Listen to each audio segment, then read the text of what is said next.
Welcome friends, my YouTube channel Babu allrounder. आइए देख लेते हैं एमपीपीएससी यानी मध्य प्रदेश लोक सेवा आयोग इंदौर द्वारा किस प्रकार के पदों की भर्ती का आवेदन जारी किया गया है। तो आइए देख लेते हैं। तो जो नई भर्तियां निकाली गई हैं वो सहायक जिला लोक अभियोजन अधिकारी के लिए निकाली गई हैं। इसमें क्या क्या योग्यता है, क्या लास्ट डेट है, उसके बारे में देख लेते हैं। तो अंतिम तिथि जो कि है 16 जुलाई 2021 इसकी अंतिम तिथि है। ठीक है, वहीं देख लेते हैं किस प्रकार की शैक्षणिक योग्यता है। किसी भी मान्यता प्राप्त विश्वविद्यालय विधि में उपाधि या फिर समकक्ष होना चाहिए।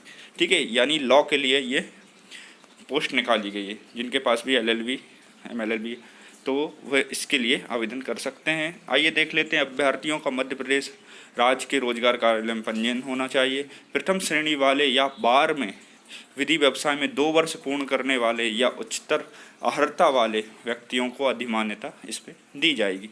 तो जैसा कि आप पोस्ट में से ही जानते हैं, जिला लोक अभियोजन अधिकारी हैं।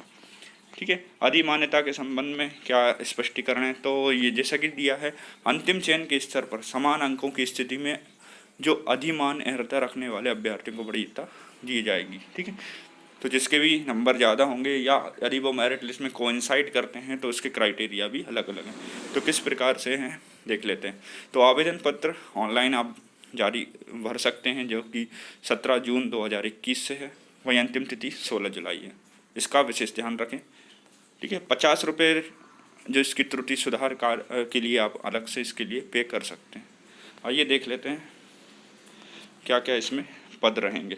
तो जिला लोक अभियोजन अधिकारी हैं, जिसमें कुल मिला के जो पद की संख्या 92 है, जिसमें 25 UR SC 15 ST 18 OBC 25 EWS 9।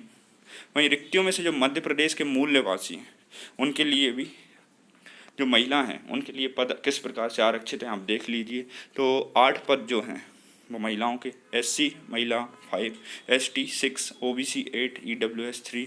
वहीं अन्य जो दिव्यांगजन हैं उनके लिए 1 2 और 1 जो पद हैं वो स्वीकृत किए गए हैं। पद का विवरण गृह विभाग के अंतर्गत आएगा। सहायक जिला लोक अभियोजन अधिकारी रहेगा। इसकी जो ग्रेड पे है 4200 ग्रेड पे रहेगी। छठे वेतनमान के अनुसार रहेगा, लेकिन क्या है कि 7वें वेतनमान में तत्स्थायी वेतनमान दे रहेगा। ठीक है, ये ग्रेड पे जो है वो 6वें वेतनमान है उसके अनुसार दिखाया गया है, लेकिन वर्तमान में जो 7वें वेतनमान है उसके अनुसार आपको सैलरी दी जाएगी। पद के कर्तव्य क्या हैं? जिला स्तर पर, तहसील स्तर पर डांडिक मामलों में न्यायिक मजिस्ट्रेट न्यायालय में राज्य की ओर से लोकहित में पैरवी करना है। ठीक है, शैक्षणिक अर्हता किसी भी मान्यता प्राप्त विश्वविद्यालय से विधि में उपाधि या समकक्ष अभ्यर्थियों का मध्य प्रदेश राज्य के रोजगार में जीवित पंजीयन अनिवार्य। प्रथम श्रेणी वाले या बार में विधि व्यवसाय में 2 वर्ष का जो पूर्ण करने वाले हैं वो अधिमान्यता इसके लिए कर सकते हैं।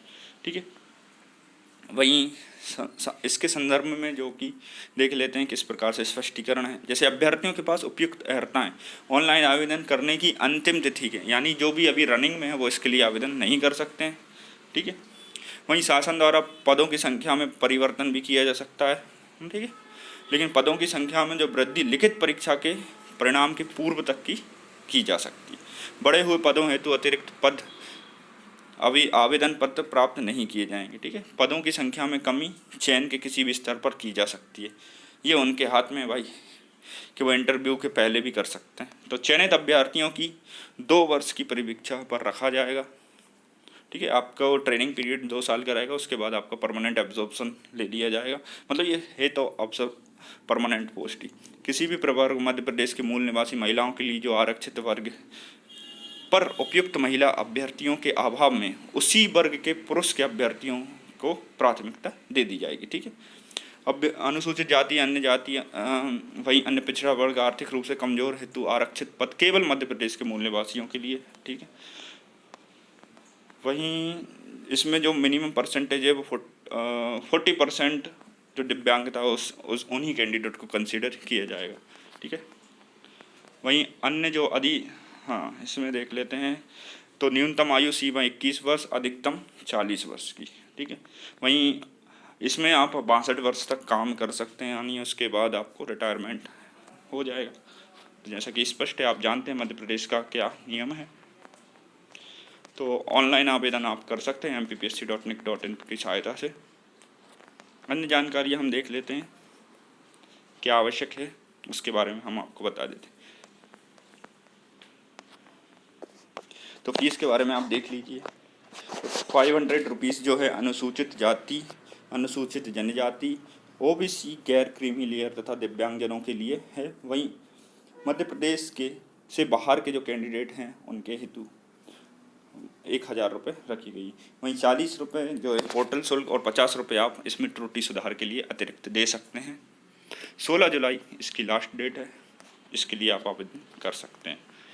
वहीं आपको डिक्लेरेशन फॉर्म भी सबमिट करना रहेगा और अन्य जानकारी इसमें दी नहीं है। तो परीक्षा संबंध देख लीजिए आप, परीक्षा किस प्रकार से रहेगी उसके बारे में भी जानकारी है, तो उसको हम एक बार और देख लेते हैं। ठीक है, परीक्षा की योजना आप देख लीजिए। तो किस प्रकार से परीक्षा होगी इसके बारे में देख लीजिए। मध्य प्रदेश राष्ट्रीय और अंतर्राष्ट्रीय स्तर का सामान्य ज्ञान, इसके 150 जो है पूर्णांक का प्रश्न पत्र रहेगा। वहीं उसका दूसरा पार्ट जो रहेगा आपकी ब्रांच यानी विधि से रिलेटेड रहेगा, 300 मार्क्स का रहेगा। कुल मिलाकर 450 अंक का पेपर आपसे लिया जाएगा। वहीं इंटरव्यू के 50 मार्क्स हैं और 3 घंटे का पेपर ये लिया जाएगा। ठीक है, तो इसमें जो परीक्षा है वो केवल एक लिखित परीक्षा होगी जो कि कंप्यूटर बेस्ड ऑनलाइन हो सकती है। वहीं डायरेक्ट रिक्रूटमेंट आपका इंटरव्यू के बेसिस पर रहेगा। जैसे कुल मिलाकर जो मार्क्स आएंगे उसके आधार पर आपकी मेरिट लिस्ट बनाई जाएगी।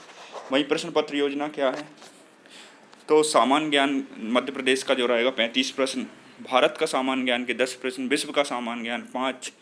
तो कुल मिलाकर जो MPPSC AE का जो सिलेबस है जनरल वाला तो वो है, तो इसमें कुछ मिलाकर 50 प्रश्न होंगे जो कि 3 मार्क्स के रहेंगे। वहीं इसमें नेगेटिव मार्किंग का भी प्रावधान जरूर रहे है, उसको आप देख लीजिए।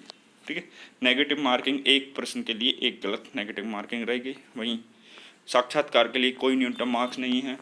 तो आपके जैसे कि पार्ट समझ लीजिए आप, जैसे कि खंड पार्ट ए जो है उसमें आप देख लीजिए कि आपको मिनिमम कितने मार्क्स लाना है। तो मिनिमम जो मार्क्स लाने हैं उसके बारे में भी आप देख लीजिए कि जैसे कि आपको दिया गया है पार्ट ए, उसमें जो है आपको कम से कम 40% मार्क्स लाने हैं। इसी प्रकार से दूसरा जो पार्ट है उसमें भी 40% अंक लाने रहेंगे। यानी दोनों पेपरों को आपको क्वालिफाई करने के लिए कम से कम इतने मार्क्स तो आना जरूरी है। ठीक है, इसका विशेष ध्यान रखिए। इसलिए दोनों पेपरों पर आपको समान रूप से ध्यान देने की आवश्यकता है। तो इस प्रकार से मैंने आपको बारीकियों के साथ इसका विश्लेषण करके बता दिया है। ये जो पोस्ट निकाली गई है उसको आप एक बार और देख लीजिए, अर्हताएँ क्या क्या हैं वो आप सभी जानते हैं। तो ये था मध्य प्रदेश लोक सेवा आयोग का नया रिक्रूटमेंट। आप सभी का चैनल से जुड़े रहने के लिए धन्यवाद।